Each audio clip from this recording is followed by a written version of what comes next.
AI in Action is brought to you by Alldus International, covering your business's staffing, consulting, and networking needs. Our host brings you the leading minds in AI, sharing their story, their success, and their advice. Focusing on fast-tracking you to the top, AI in Action cuts through the hype to help you kickstart your data science career. To listen to the latest AI in Action podcast, head over to www.alldus.com/podcast or subscribe via iTunes, Stitcher, or Google Podcasts. You're listening to AI in Action. I'm your host, JP Valentine. Our guest today is Melissa Landon. Melissa is the VP and Chief Strategist for Cyclica. Melissa, welcome to the show.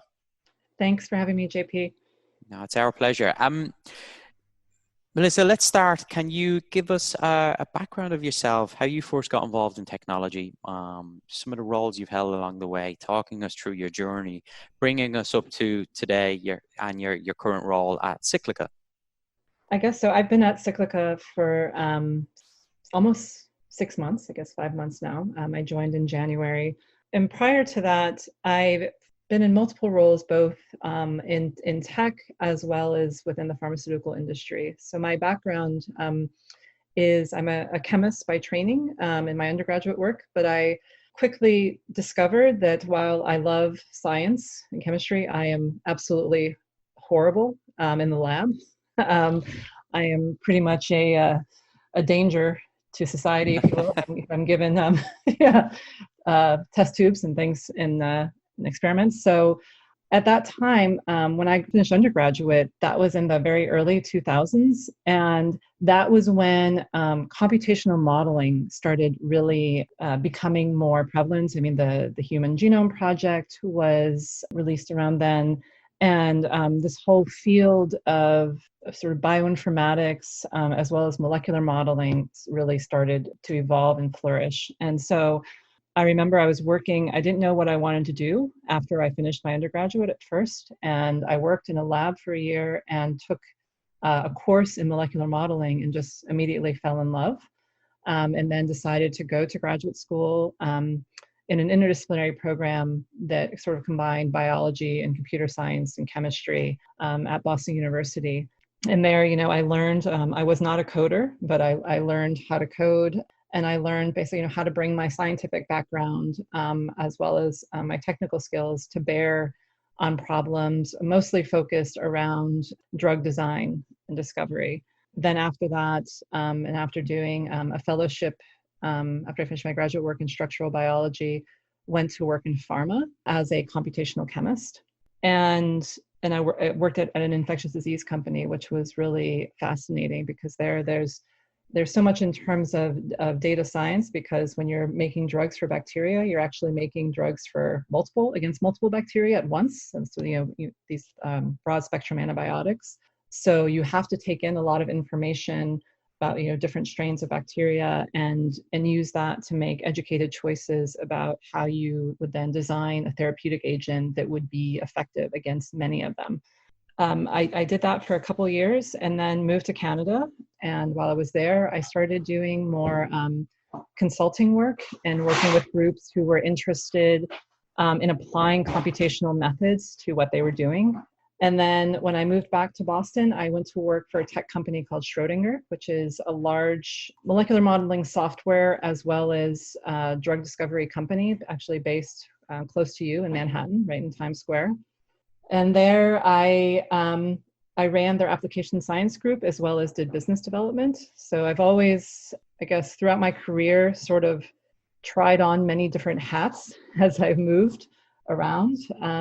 And I've really, I would say in the last 10 years, just focused on, the intersection of science and technology in business as it relates to human health and drug discovery. And so my current role at Cyclica as Chief Strategist, my role is to really bridge the scientific strategy of the company with the business strategy, and to ensure that we're aligned in the direction that the company is moving in from both sides, and that we're maximizing the impact that we're making.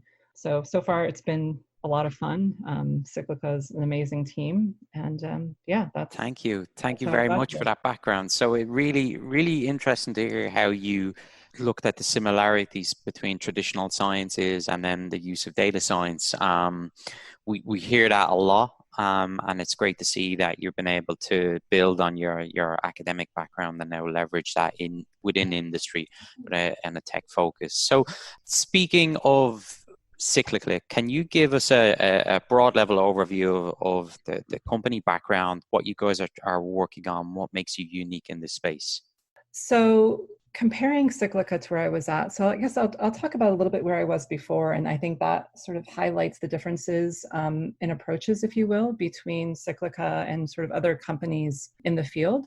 So as I mentioned, I was at a company called Schrödinger, and Schrödinger is also a wonderful company, and they're focused more, I would say, traditionally on, you will, so the paradigm, if you will, the major paradigm of drug discovery, or so-called rational drug discovery, where you're actually looking to modulate the effect of a specific disease-causing protein in your body, if you will. The traditional approach is to essentially look at sort of designing molecules that would modulate the effect of that one protein. And so it's sort of one compound to one therapeutic target, if you will. And so at Schrödinger, they've developed a lot of interesting technology to enable that. The challenge there is that, as you know, you've probably if you've ever taken a prescription medication or really any medication, you notice that when you look at the bottle, it labels all the potential side effects, right? And the reason for that is that, try as we might to make exquisitely selective compounds, there's always what we call off-target side effects. So the reason we experience side effects is because when we take a drug, it's actually interacting with many proteins in our body. And part of the reason for that is that as we've evolved, there are a lot of there's some level of redundancy, if you will, in our system. There are some proteins that have multiple functions, some proteins that look like other proteins. So it's very hard, if you will, to create a very specific molecule for a very that does not interact with anything else in our body other than its intended target. So at Cyclica, in this concept of molecules having multiple targets, and actually estimate that a single drug interacts with anywhere between 30 to 300 proteins in our body. That idea is what is referred to as polypharmacology.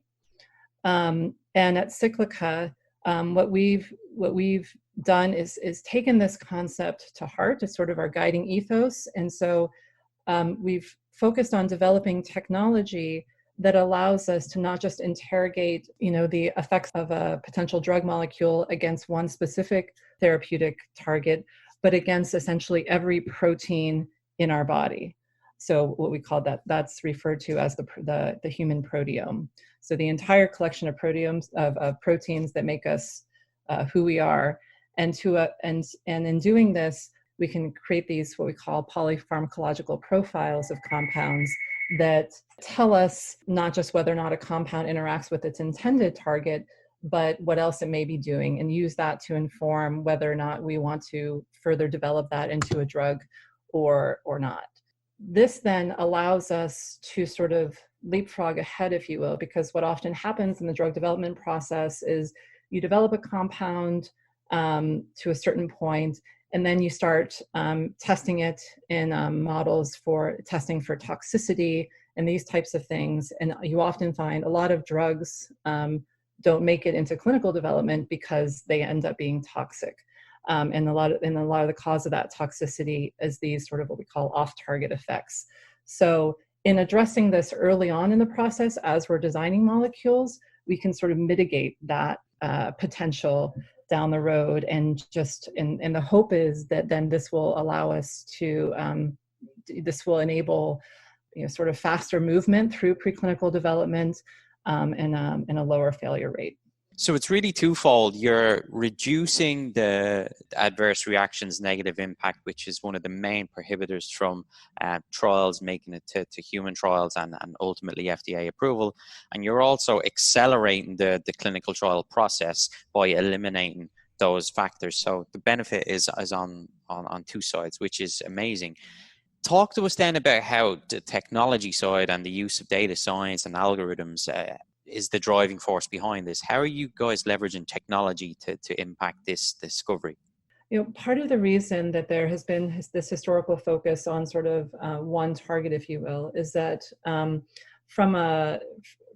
especially in terms of computational modeling, is that if you start to consider with these more traditional approaches, every protein, so there are about 20,000 proteins in the human proteome. And if you were with more traditional molecular modeling approaches, try to interrogate the effects of a compound across all proteins in the human proteome, it would be prohibitive from a computational perspective. And so this is where machine learning can, and it is playing a huge role.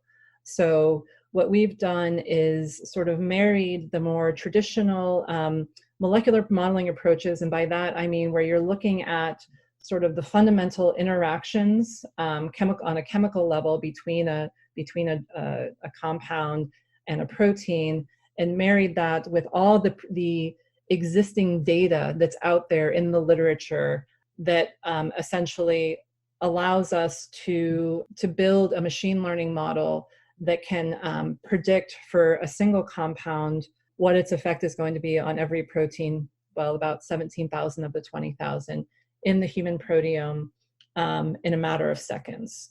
So without the machine learning component, if you will, and without using that data, we would not be able to do this. And frankly, if we didn't use all of this data, we wouldn't be able to make accurate predictions, because we are limited in our understanding at the chemical level of what mediates interactions between drugs and proteins.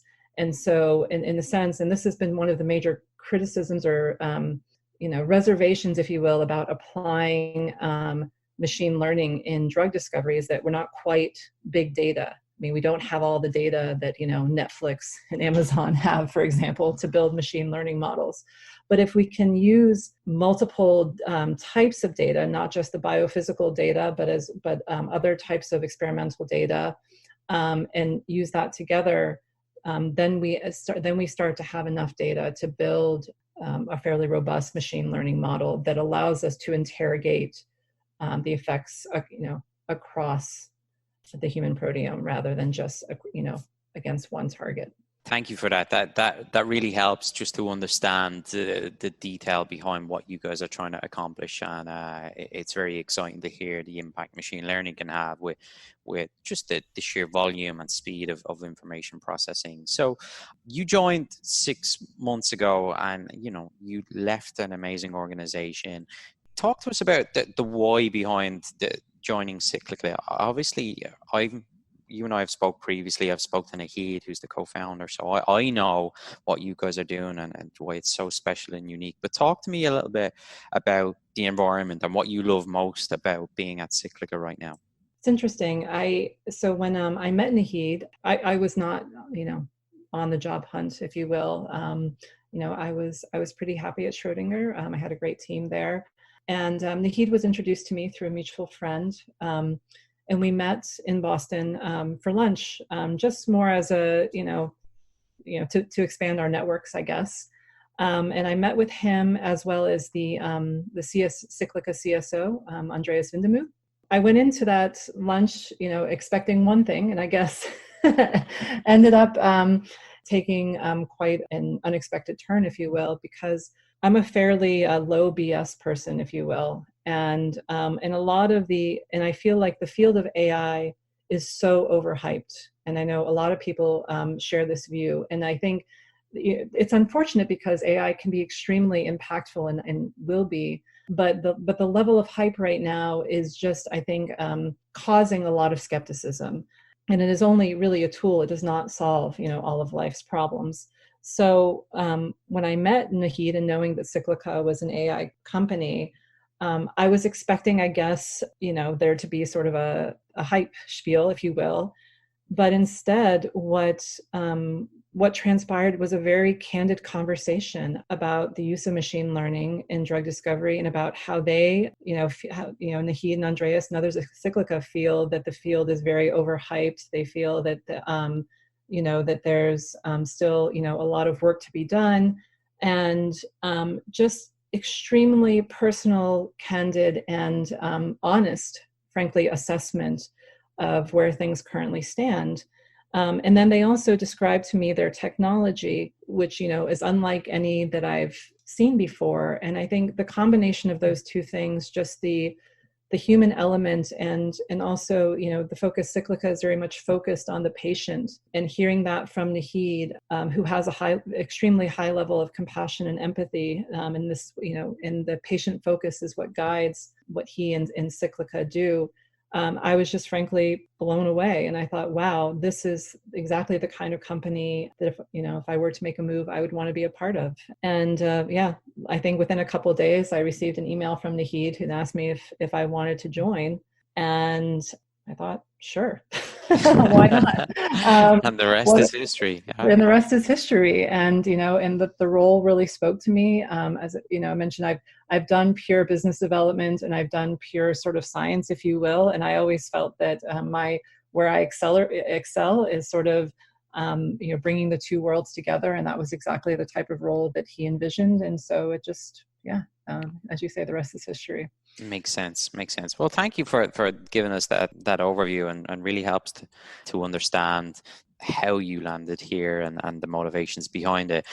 So let's now look at what's in store. You and I spoke previously about the success that's been had and the growth that's upcoming. So can you give us some insight into what the next 12 to 18 months are going to look like? And, for people listening who are interested, not just in data science but also within industry, within biotech, health tech, and merging the two industries.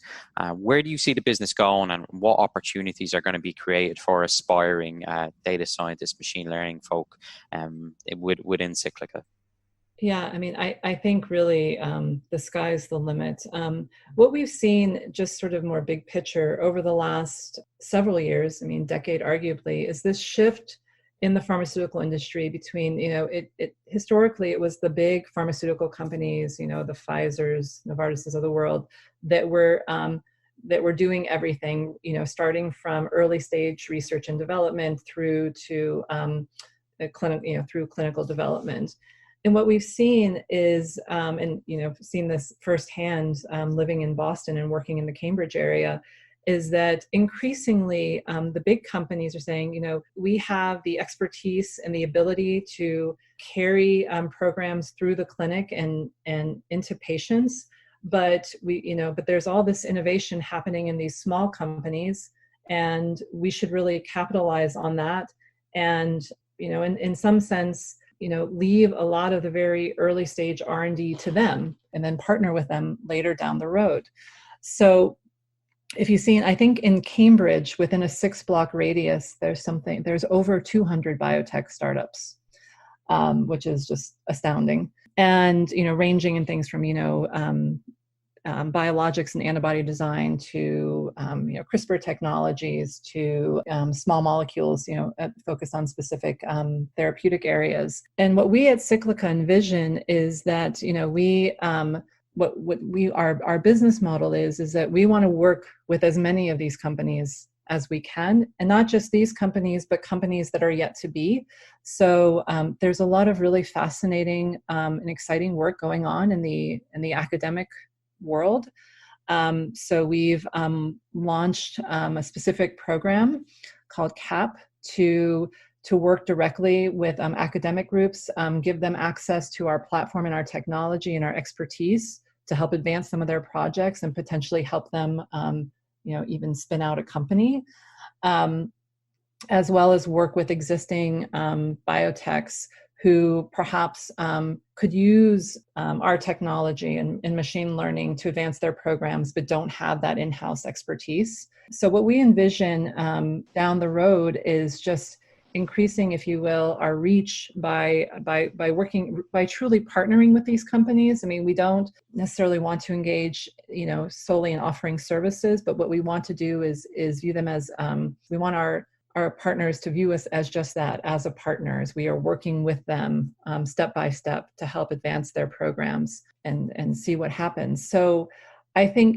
given the, alongside the, machine learning, technology, there's really fascinating work going on the experimental side and high throughput experimentation, mass spectrometry, genome sequencing, all of these things that they're, a phage display for antibody engineering, for example. There's all these technologies that are sort of ripe, if you will, for a marriage with machine learning. And so, we've also been thinking about how can we expand our core technology to address some of these other areas and to capitalize on the data that's being generated to help these, other types, maybe other modalities, other, therapeutic areas that we don't currently work in advance. So I really think that, I mean, if you look if you look on the job boards, for machine learning, virtually every, many companies, many biotechs are looking for someone with that expertise to help them figure out, okay, we're generating all this data. What do we do with it? We know that it has to be valuable. We know that we're not getting the most out of it. I think if you are graduating right now and have a background in computer science or machine learning, the world is your oyster in terms of the biotech industry, because there's just so much going on. It's certainly probably the most exciting space to be in right now if you're interested in data science and machine learning. Melissa, this has been thoroughly enjoyable. I really appreciate your time talking us through not just your own background, but the exciting things happening at Cyclica. It's great to learn how you guys are innovating and disrupting a space for the good, and we'll all benefit from it. So thank you again for your time. Thanks, JP. It's great talking to you. AI in Action is brought to you by Alldus International, covering your business's staffing, consulting, and networking needs. Alldus offer an exec search program. Alldus can help you discover how data science and AI can transform your company. With our unrivaled network of C-suite executives and senior AI professionals, we offer retained search services across the US and Europe. For more information, contact mark@alldus.com. Get the Alldus advantage. Become a member of the Alldus community and enjoy some of the following: AI meetups. Once a month, our community gathers to listen to some of the leading experts in the world of data science and AI. Our speakers come from all over the world, including Dublin, Boston, and Frankfurt. We also have our AI mentors. Our experts will provide mentoring to Alldus members. And don't forget our AI in Action podcast. Each week we have guests from all over the world talking us through their education, career, and more. Become an Alldus member and get the Alldus advantage. For more information and to sign up for our newsletter, log on to www.alldus.com. That's www.alldus.com. Alldus International, empowering through AI.